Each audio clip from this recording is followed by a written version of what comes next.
Hello दोस्तों, मुझे उम्मीद है कि आप सभी अच्छे होंगे। दोस्तों, गिरावट का माहौल मार्केट में चल रहा है।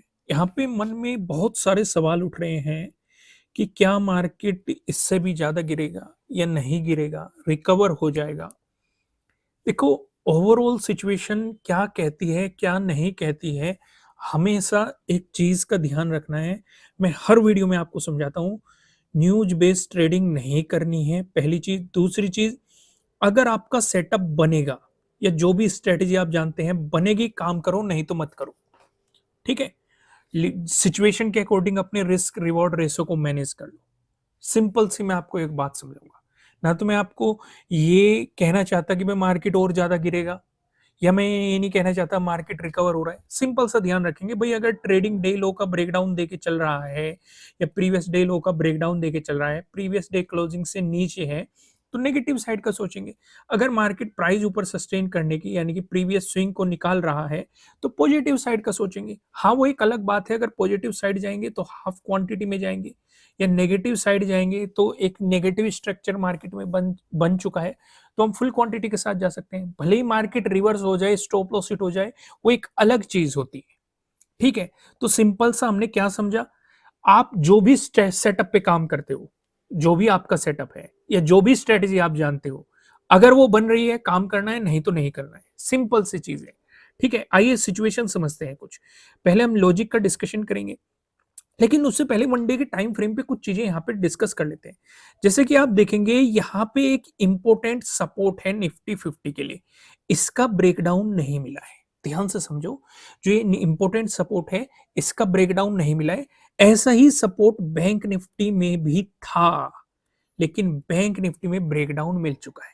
मैं अभी साइड बाय साइड दोनों चार्ट को आपको दिखाता हूँ। यहाँ पे दो सिलेक्ट कर लेते हैं, हम दोनों चार्ट लगा लेते हैं। इधर मैं आपको लगा देता हूँ बैंक निफ्टी का, चार्ट इधर लगा लेते हैं हम। और यहाँ पे सिचुएशन यहाँ पे समझने की कोशिश करते हैं। इधर बैंक निफ्टी का चार्ट लग गया, इधर आपका निफ्टी 50 का लगा हुआ है। ठीक है?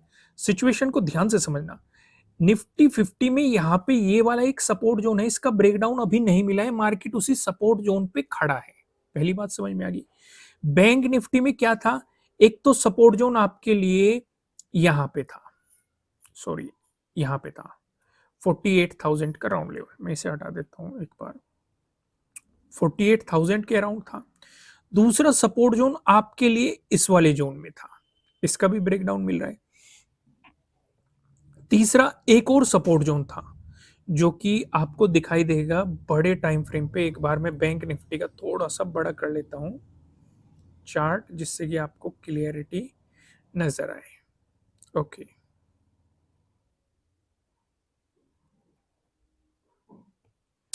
एक सपोर्ट जोन कहाँ था हमारे लिए, यहां पे था, इस वाले जोन में। तो तीनों का ही बैंक निफ्टी में तो ब्रेकडाउन मिल रहा है। अगर मार्केट रिवर्स हुआ तो ये रेजिस्टेंस की तरह एक्ट करेंगे, हमने बैंक निफ्टी वाली वीडियो में डिस्कशन किया था। लेकिन निफ्टी 50 में अभी सपोर्ट जोन का ब्रेकडाउन नहीं मिला है, तो इंपॉर्टेंट सपोर्ट जोन ये रहने वाला है। अगर इसका ब्रेकडाउन मिला तो तब ये एक इंपॉर्टेंट रेजिस्टेंस में बदल जाएगा।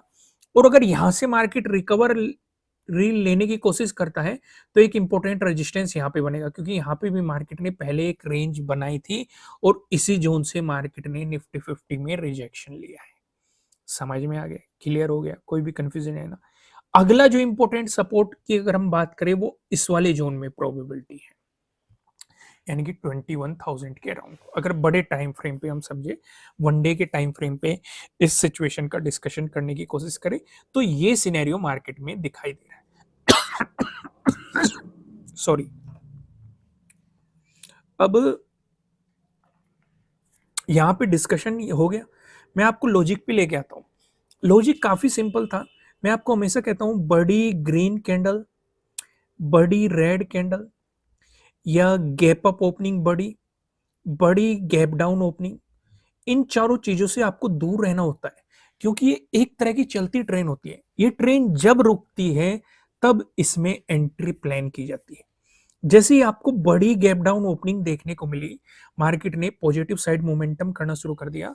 एक और मुझे कमेंट आया था फॉलोअर कैंडल से रिलेटेड। फॉलोअर कैंडल पे मैंने आपको कई बार समझाया है, बाई चांस मान के चलो ये वाली कैंडल है, अगर इससे कैंडल ऊपर चलने लग जाती है, तो उसे फॉलोअर कैंडल कहते हैं, ठीक है? या फिर अगर ये कैंडल होती है, इससे नीचे कैंडल चलने लग जाती है, तो उसे फॉलोअर कैंडल कहते हैं। समझ में आ गया? ये कन्फ्यूजन क्लियर हो गया? हालाँकि मैंने इस पे डिटेल में वीडियो प्रोवाइड की हुई है, जो कि आपको चैनल पे मिल जाएगी। पहली बात समझ में आ गई। दूसरी बात, मुझे एक कमेंट और आया, जिन्होंने कहा कि वो ये गलती बार-बार कर रहे हैं। जैसे ही मार्केट नेगेटिव हुआ, तो जैसे ही ग्रीन कैंडल बनती है, तो लोग ये सोचने लग जाते हैं कि मार्केट कहीं न कहीं रिकवरी की तरफ जा रहा है। जैसे कि इस वाली पहली कैंडल में कन्फ्यूजन क्रिएट हुआ। दूसरा, मार्केट ने जब यहाँ पे प्राइस एक्शन बनाया, काफ़ी लोगों ने सोचा कि भई रिकवर होगा, ट्रेडिंग डे हाई को निकालेगा, तो इसलिए उन्होंने बाइंग साइड जाना शुरू कर दिया। या फिर मार्केट अगर गिरता है, ठीक है? फिर वो पॉजिटिव होता है, तब वो बाइंग साइड करने लग जाते हैं, या फिर मार्केट पॉजिटिव है या वो नेगेटिव होता है, तो वो नेगेटिव साइड प्लान करने लग जाते हैं। तो ये वाली गलती नहीं करनी है दोनों ही। कोशिश ये करनी है, जो आपको ट्रेंड मिल रहा है, उसी ट्रेंड की डायरेक्शन में जाने की आपको कोशिश करनी है। इस चीज़ का आपको खासकर ध्यान रखना है। उसी डायरेक्शन में आपको अपनी ट्रेड प्लान करनी है। इस तरह की छोटी-छोटी गलतियों को अवॉइड करो। वे गलतियाँ बहुत छोटी-छोटी होती है, जो आप मार्केट में करते हो, अगर आप उन्हें ध्यान से समझोगे, लिखोगे, तो कुछ ना कुछ आपको बेहतर रिज़ल्ट मार्केट में नज़र आ सकते हैं। फिलहाल हम लॉजिक समझते हैं। भई मार्केट में गैप डाउन ओपनिंग हुई, एक रिकवरी आई, फिर मार्केट ने प्राइस एक्शन बनाया। अगर मार्केट यहीं पे ट्रेडिंग डे हाई को निकाल देता, फिर से ध्यान से समझो, अगर मार्केट यहीं पे ट्रेडिंग डे हाई को निकाल देता, तो पॉजिटिव साइड कुछ प्लान किया जा सकता था। हालाँकि गैप डाउन ओपनिंग बहुत ज़्यादा बड़ी थी, तो अवॉइड करना ही ज़्यादा बेहतर था, क्योंकि एक रिकवरी ये भी आ चुकी थी। अगर ये रिकवरी ना आती, मार्केट यहीं पे कुछ प्राइस एक्शन बना के ब्रेकआउट देता, तो वो सिचुएशन अलग होती है। ये चीज़ें धीरे-धीरे एक्सपीरियंस से आपको समझने लग जाएगी। लेकिन इस सिचुएशन पे भी, या चाहे इस सिचुएशन पे भी, आप हाफ क्वांटिटी में काम करते हैं, क्योंकि आप ट्रेंड के अपोजिट डायरेक्शन में जाने की कोशिश करते हैं। समझ में आ गया? एक अपॉर्च्युनिटी आपके लिए बनी, मार्केट ने आके ये जो ये स्विंग बनाया था, जो ये सपोर्ट ज़ोन मार्केट ने क्रिएट किया था, इसका ब्रेकडाउन दिया, क्योंकि उसके बाद जो इंपॉर्टेंट सपोर्ट बनता है, वो ट्रेडिंग डे लो के अराउंड ही बनता है। फिर आपको अपॉर्च्युनिटी बनी यहाँ पे, जब मार्केट ने ट्रेडिंग डे लो का ब्रेकडाउन देके आपको एक मोमेंटम दिखाया। तो लॉजिक तो काफ़ी सिंपल था, आपने ये भी देखा। और कल के लिए आपको क्या करना है, अगर आपका सेटअप या स्ट्रैटेजी बनती है तो काम करना है, नहीं तो काम नहीं करना है। ये सोच के नेगेटिव साइड मत बैठ जाना कि अब मार्केट गिरने वाला है, या कुछ भी गिरे या कुछ भी होए, सेटअप बने, काम करना है, नहीं तो काम नहीं करना है। आइए सिचुएशन समझ लेते हैं। ये आपके लिए क्या हो जाता है, प्रीवियस डे हाई हो जाता है। ये आपके लिए क्या हो जाता है, प्रीवियस डे लो हो जाता है। ये आपके लिए क्या हो जाता है, प्रीवियस डे क्लोजिंग हो जाता है। ये सिचुएशन समझ में आ गई। अगर मार्केट ने फ्लैट ओपन होके आपको पॉजिटिव मोमेंटम दिखाया, इस वाली सिचुएशन पे अगर मार्केट यहीं से ऊपर चलना शुरू होता है, खासकर आपको ध्यान रखना है, अगर वो 21,600 को निकाल के पॉजिटिव साइड चलना शुरू हो जाता है, तो आपके लिए पहले रेजिस्टेंस की पॉसिबिलिटीज़ यहाँ पे हो सकती है। इसका आपको ब्रेकआउट मिलता है, एक हल्का-सा रेजिस्टेंस आपको यहाँ पे भी देखने को मिल सकता है, इसका आपको ब्रेकआउट मिलता है, तो आपके लिए अगले रेजिस्टेंस की पॉसिबिलिटीज़ इस वाले ज़ोन में हो सकती है। वहीं पे अगर मार्केट फ्लैट ओपन होके आपको नेगेटिव मोमेंटम दिखाता है, तो इस वाली सिचुएशन पे आप यहाँ पे प्रीवियस डे लो का भी ब्रेकडाउन होने देंगे, और यहाँ पे एक इंपॉर्टेंट सपोर्ट जोन है, जो मैंने अभी आपको वन डे के टाइम फ्रेम पे दिखाया था कुछ देर पहले, मैं आपको फिर से दिखा देता हूँ। मैं इसे बड़ा ही कर देता हूँ। यहाँ पे हम एक सेलेक्ट कर लेते हैं। ओके, ठीक है, हो गया। मैंने आपको बताया कि भई निफ्टी 50 में अभी सपोर्ट ज़ोन का ब्रेकडाउन नहीं हुआ है। तो आपके लिए ये वाला एक इम्पोर्टेंट सपोर्ट के रूप में काम करेगा। आपको 21,400 के अराउंड एक इम्पोर्टेंट सपोर्ट देखने को मिल सकता है, अगर मार्केट में एक नेगेटिव मोमेंटम आता है। अगर इसका भी ब्रेकडाउन मिलता है, तो आपको और भी ज़्यादा नेगेटिव मोमेंटम देखने को मिल सकता है, क्योंकि उसके बाद जो सपोर्ट ज़ोन की पॉसिबिलिटीज़ नज़र आ रही है, वो यहाँ पे नज़र आ रही है, क्योंकि यहाँ पे मार्केट ने पहले एक इम्पोर्टेंट रिजेक्शन दिखाया था। ब्रेकआउट देने के बाद यहाँ पे प्राइस एक्शन के अकॉर्डिंग मार्केट ने सपोर्ट भी दिखाया, और इसे मार्केट रीटेस्ट करने भी आया था, और उसके बाद मार्केट ने यहाँ से मोमेंटम भी दिखाया था। तो अगले सपोर्ट की पॉसिबिलिटीज़ आपके लिए ये हो सकती है।